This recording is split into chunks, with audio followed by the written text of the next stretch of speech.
السلام علیکم میرے محترم بھائیوں دوستوں بزرگوں، امید ہے کہ آپ سب خیریت سے ہوں گے۔ آج ہم فضائل نماز میں سے حدیث پاک پڑھیں گے۔ بعض لوگوں کو نماز کا کچھ ہی حصہ حاصل ہوتا ہے۔ نبی کریم صلی اللہ علیہ وسلم کا ارشاد ہے کہ آدمی نماز سے فارغ ہوتا ہے اور اس کے لیے ثواب کا 10واں حصہ لکھا جاتا ہے۔ اسی طرح بعض کے لیے 9واں حصہ، بعض کے لیے 8واں، 7واں، چھٹا، 5واں، چوتھائی، تہائی، آدھا حصہ لکھا جاتا ہے۔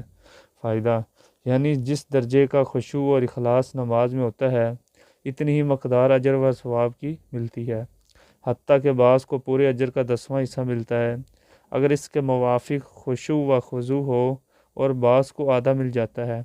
اسی طرح 10ویں سے کم اور آدھے سے زیادہ بھی مل جاتا ہے، حتیٰ کہ بعض کو پورا اجر مل جاتا ہے اور بعض کو بالکل بھی ہی نہیں ملتا کہ وہ اس قابل ہی نہیں ہوتی۔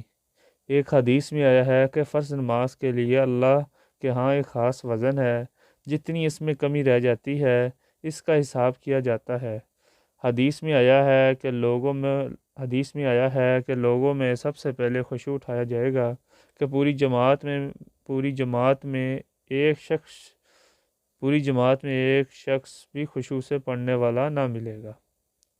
بس بھائی دوستوں بزرگوں، اللہ پاک ہمیں صحابہ جیسی دین کی محنت کرنے کی توفیق عطا فرمائے، اور جن دوستوں نے میرا چینل کو سبسکرائب نہیں کیا وہ میرا چینل کو سبسکرائب بھی کر دیں، لائک بھی کر دیں اور شیئر بھی کر دیں۔